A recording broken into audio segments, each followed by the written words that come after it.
สบายดีพ่อแม่พี่น้องจิวจากหักแพงทั้งหลายวันนี้สิมารีวิวรถกระป๋อง BYD F0 ปี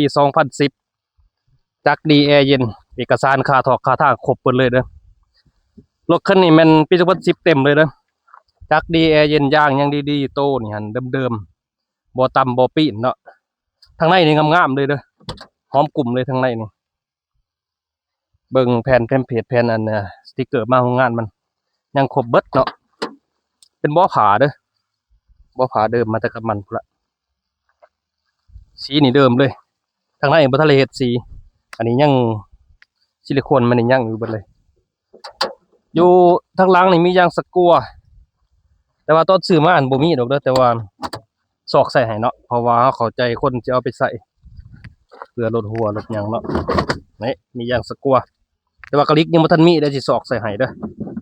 ขอแต่ลูกค้าลอยมาแล้วบ่ยากปานน้ำฝนเบิ่งทางในข้างนี้สำหรับห้องผู้โดยสารเนาะสะอาดลดอนามัยซุมื้อข้างหน้าข้างนี้เนาะ นี่แผ่นเพจมันยังเดิมๆเลยปี2010มาแต่โรงงานมันเนาะถ้าเฮ็ดสีเฮ็ดหยังมันก็สิมีการลอกการอันสีเปื้อนแต่ว่าทางนอกก็มีซ่อมเล็กๆน้อยๆรถนี่หั่นน่ะจักดีแอร์เย็นเด้อคัดผ่อนนี่ก็น่าจะผ่อนได้บางบริษัทเนาะบางบริษัทก็ผ่อนบ่ได้พี่น้องถ้าได้สนใจติดต่อมาเด้อเดี๋ยวสิติดจักรให้เบิ่งแล้วก็เปิดไฟตาให้เบิ่งนำติดจักรปานนึงเบิ่งอยู่พุ่นก็ได้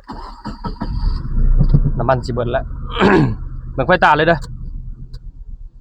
เบิ่งไฟตาเราได้บ่แอร์นี่เย็นเจี๊ยบเด้อระบบกระจกอิหยังขึ้นลงได้เบิดเด้อไฟตาโอ้ดอกตัวนี้ขาดบ่เป็นหยังได้เปลี่ยนให้เนาะไฟตาแจ้งดีเบิดเด้อ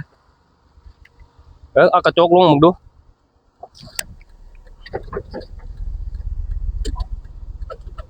ปานคนแต่เบิดกระจกบ่แตกเด้อกระจกดีเบิดสุบานขึ้นลงได้เบิดเบิ่งตาทางหลังเนาะตาทางหลังก็หุ่งเด้อหุ่งเบิดตาทางหลังสำหรับพี่น้องท่านใดสนใจติดต่อมาเด้อ542541155เจ้าอยู่69ล้านกีบบ่แพงเด้อซ้ำกับรถจักร